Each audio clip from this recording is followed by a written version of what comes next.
안녕하세요, 여러분. 굿모닝 행정을 진행하는 여러분의 영디 최영희입니다. 자, 우리 오늘 국회직 8급의 6번부터 10번 문제까지 풀어보려고 하는데 저희 일반 행정직 문제랑 유사한 문제들이 워낙 많아서요. 연습해 보시기 좋을 것 같습니다. 일단 6번부터 들어갈게요. 자, 조직 유형에 대한 설명으로 옳지 않은 것 이렇게 얘기를 했죠. 1번부터 갑니다. 동태적인 조직은 경직된 계층 관계보다 자율성을 높일 수 있는 유기적인 관계를 강조하죠. 상대적으로 안정된 조직 환경에서 안정된 환경적 요소에서는 조직의 기계적 구조, 그래서 좀 더 계층적인 형태의 조직 유형이 유리한 편인데 동태적인 조직은 보통 변화하는 환경에서 그래서 환경과의 적응성을 다양하게 만들어줄 수 있는 유기체적인 구조를 가지게 된다라고 얘기할 수 있습니다. 그래서 1번 맞는 선지고요. 2번입니다. 프로젝트 팀은 특정한 프로젝트를 수행하기 위해서 구성된 조직의 형태입니다. 그래서 특별한 임무를 수행하기 위해 일시적으로 구성된 조직 형태이고요. 3번입니다. 매트릭스 조직은 기능 구조와 생산 구조를 조합했죠. 그래서 기능 구조의 조직 구성원들이 임시적인 생산 구조, 산출물 중심의 조직의 형태를 가지게 된다라고 얘기를 할 수가 있기 때문에 생산부서의 특정한 기능을 담당하고 있는 구성원들이죠. 그들이 생산부서의 상관, 기능부서의 상관으로부터 동시에 지시를 받습니다. 4번입니다. 테스크포스는 아시겠지만 과업을 중심으로 만들어진 팀제죠. 그래서 관련 부서들을 종적으로, 계층적으로 연결시킨다고 얘기하면 안 되고요. 당연히 횡적으로. 그건 테스크포스나 프로젝트팀 둘 다 공통적으로 가지고 있는 특징입니다. 팀제이기 때문에 수평적인 연결관계가 중심입니다. 그래서 여러 부서가 관련된 현안 문제를 해결하는 데 효과적인 조직 유형이다라고 얘기할 수 있고요. 에두오크라시는 수평적 분화는 강합니다. 그래서 인적 자원의 전문화는 나타나죠. 하지만 수직적인 계층화는 약한 편입니다. 맞습니다. 제가 이 수평적 분화를 어떤 경우에는 작업 과정의 전문화, 어떤 경우에는 인적 자원의 전문화 이렇게 두 가지로 나누어 설명을 했었죠. 여기서 얘기하는 수평적 분화는 인적 자원 전문화의 의미로 받아들이셔야 합니다. 그래서 문제의 정답이 되는 건 4번입니다. 자, 그래서 6번의 정답은 4번이고요. 7번 들어갈게요. 특별지방행정기관에 대한 설명으로 옳지 않은 것.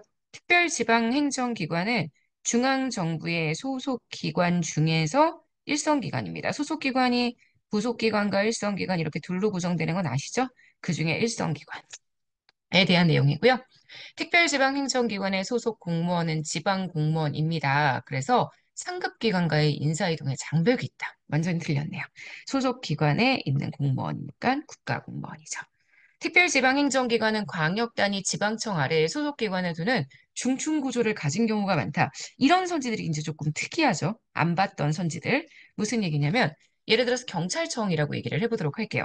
경찰청은 광역 단위의 경찰청 있죠. 각 지방 경찰청들이 있습니다. 예를 들어서 서울경찰청 있을 거예요. 서울지방경찰청.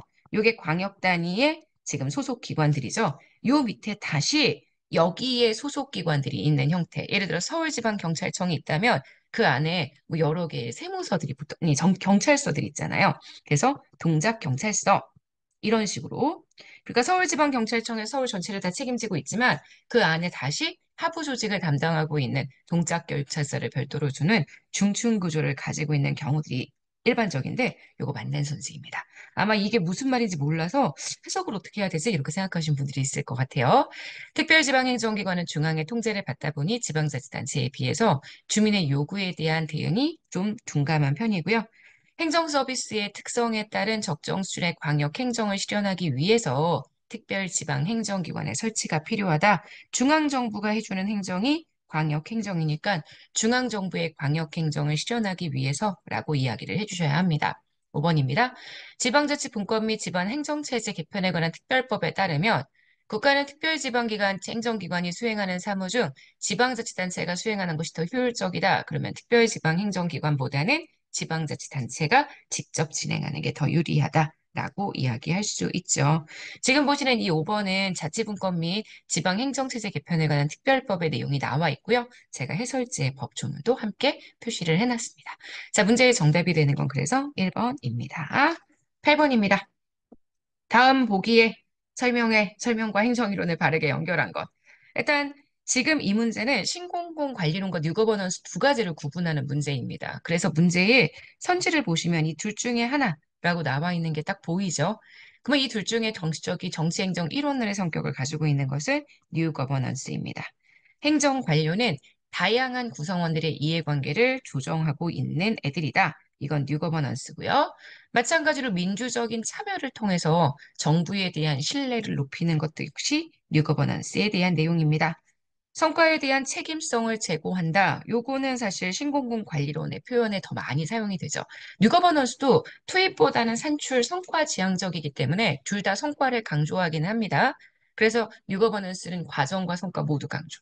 그다음 우리가 알고 있는 신공공 관리론은 성과에 대한 강조. 보통 이렇게 얘기를 하죠. 성과에 대한 책임성은 그래서 뉴거버넌스, 신공공 관리론 두 개 다에 해당할 수 있을 것 같은데 바로 여기 시민에 대한 대응성 강조.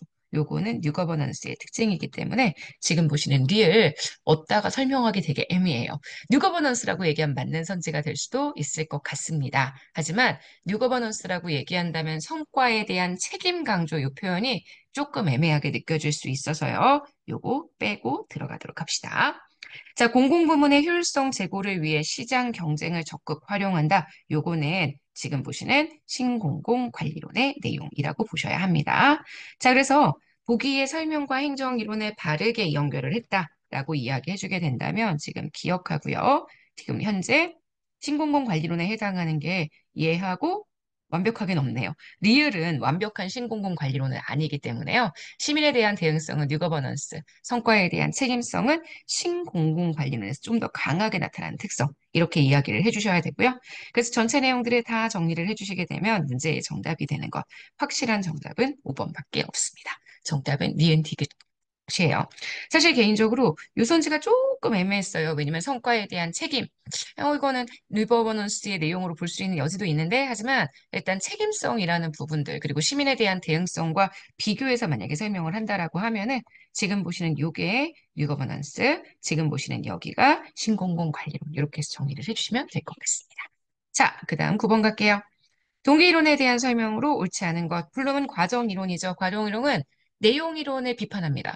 욕구 충족과 직무 수행 간의 직접적인 관련성, 요걸 따졌던 게 내용 이론들의 특징인데 내용 이론에 대해서 의문을 제기했습니다. 그래서 맞는 선지가 되고요.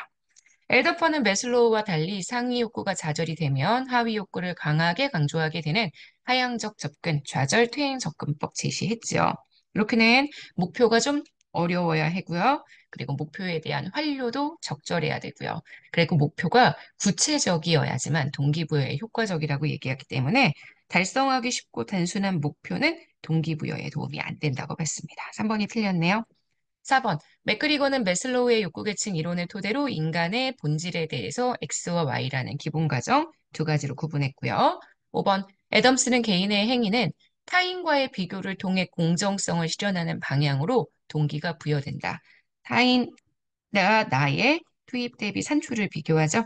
그래서 나와 타인의 투입 대비 산출에 차이가 있다면, 과소보상이나 과대보상이 된다면 이 부분을 해소하는 방면으로 동기가 유발된다라고 볼 수 있기 때문에 공정성을 실현하는 방법으로 동기가 부여된다. 이렇게 설명할 수 있습니다.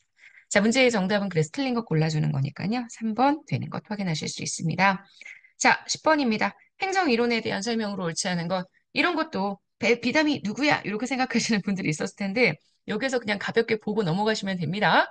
제퍼슨은 아시겠지만 해제, 매제, 연자, 다민 했던 고학자입니다. 자유주의 강조했었고요. 미국 대통령이었죠. 게다가 이 자유주의를 헌법 중심의 질서를 통해 그래서 헌법 중심의 현재 국가 운영이 필요하다고 생각했기 때문에 국민의 자유를 보장하기 위해선 법적 제한이 반드시 필요하다. 엄격한 법적, 헌법적 제한을 통해 최고 관리자와 관료의 책임성을 확보해야 한다고 실제 주장을 했습니다. 비담은 사회학자들 나중에 관료제 모형을 구분해요. 그래서 관료제에는 정의적인 관료제가 있고, 그러니까 이론적으로 딱 정의하게 되는 관료제가 있고, 규범적, 설명적 이런 것들이 있는데, 베버의 모형은 일종의 관료제에 대한 정의, definition, 정의적인 모형이라고 생각을 했습니다. 그래서 이렇게 자기의 저서에서 밝히고 있는데, 뭐 그렇게 행정학에서 엄청 많이 등장하는 학자는 아니기 때문에 이런 내용이 있었구나 정도만 기억하시면 되고요.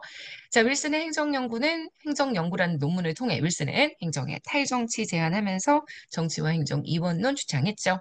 테일러는 시간과 동작에 대한 연구를 통해 관리의 지도 원리로 계획, 표준화, 능률 등을 제시했습니다. 맞습니다. 오스본과 게블러의 정부 재창조론은 정부 재창조 운동의 기초가 된 건 맞습니다. 하지만 이게 레이건 행정부 시기가 아니라 클린턴 행정부 시기이기 때문에. 선생님 여기까지 외워야 되나요? 근데 오스본과 게블러가 설명했었던 정부 재창조론은요.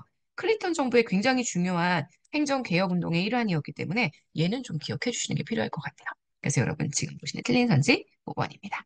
자, 여기까지 해서 우리 오늘 부모님 행정을 마무리하도록 하겠습니다. 제가 목이 좀 안 좋아서 오늘 수업이 조금, 네, 처진 느낌처럼 진행이 된 것 같은데, 제가 목 상태 빨리 다시 회복해서 여러분 아침에 또 쌩쌩하게 만나도록 할게요. 오늘 했던 내용들은 좀 중요한 내용들도 있고요. 국회직 8급이다 보니 조금 까다롭고 지역적인 내용들도 있었습니다. 그런 거는 가볍게 넘어가 주시고요. 제가 수업 시간에 말씀드렸습니다. 우리 중요하게 볼 수 있는 주제들은 제가 체크해가면서 봤으니까 다시 한번 잘 확인해 주시고 해설제 내용도 참고해 주세요. 오늘 하루도 정말 여러분 거고요. 내일 아침에도 만날게요. 여러분, 안녕.